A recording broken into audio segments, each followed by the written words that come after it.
রমজানের রোজাদারের দোয়া যে কোনো সময় কবুল হয়ে যাবে, তবে এর মধ্যে আলাদা আর একটু সময় আছে দোয়া কবুলের স্পেশাল টাইম, ভোর রাত্র।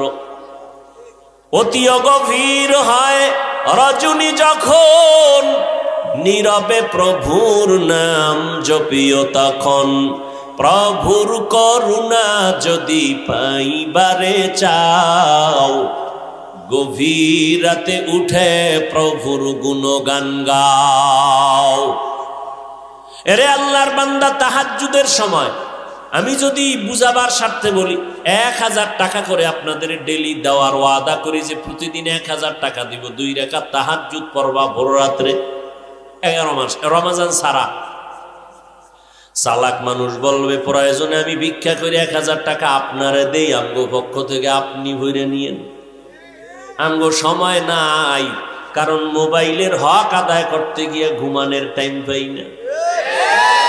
সারাটা রাত মোবাইলের হক আদায় করি। স্ত্রীর হক আদায় না পারলেও মোবাইলের হক আদায় করতে আমার কোনো দুর্বলতা নাই। হতে পারে উসিলা আল্লাহ মাফও করবে। সেদিন এক চোরার ঘরের চোরায় কয়, হুজুর একটা ছবি তুলি, যদি আল্লাহ উসিলা মাফ করে দেয়। আল্লাহ হেদায়েত দান করুন। সরকারের প্রয়োজন, ইসলামের প্রয়োজন ছাড়া ভিন্ন কোনো কারণে ছবি তোলা 1000 কোটিবার কবিরা গুনাহ হারাম। এই যে আপনারা মোবাইল নিয়ে ছবি উঠাচ্ছেন, স্পষ্ট কবিরা গুনাহ হারাম। বসছেন বেহেশতের বাগানে, করতেছেন কবিরা গুনাহ। অতি চালাক প্রশ্ন করবেন, মিডিয়াওয়ালারা যে করতেছে, মিডিয়াওয়ালারা 1 নাম্বার আপনাদের কাজটা আদায় করতেছে নিখুঁতভাবে। নাম্বার 2, আমরা এটাকে সওয়াবের কাজও বলি না, এটাকে আমরা কাফের হয়ে গেছে তাও বলি না, আমরা চুপ আছি।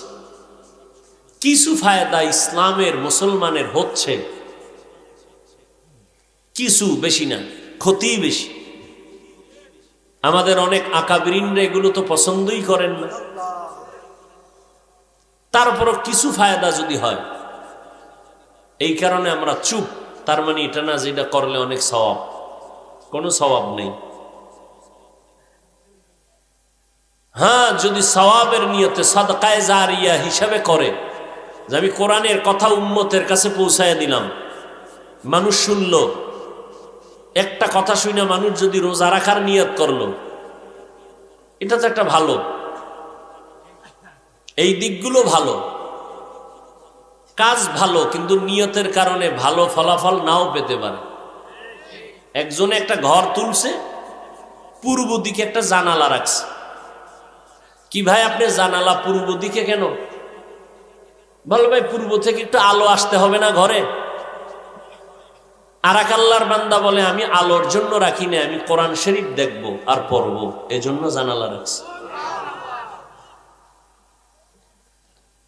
এই জন্য নিয়ত বড় কঠিন। নিয়তের কারণে সওয়াবের কাজও গুনাহ হয়, নিয়তের কারণে দুনিয়ার কাজও আখেরাতের কাজ হয়ে যায়।